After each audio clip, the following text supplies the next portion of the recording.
بسم الله الرحمن الرحيم إنا أرسلنا نوحا إلى قومه أن أنذر قومك من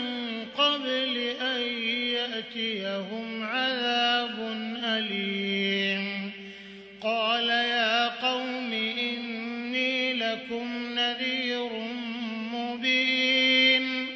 أن اعبدوا الله واتقوه وأطيعون يغفر لكم من ذنوبكم ويؤخركم إلى أجل مسمى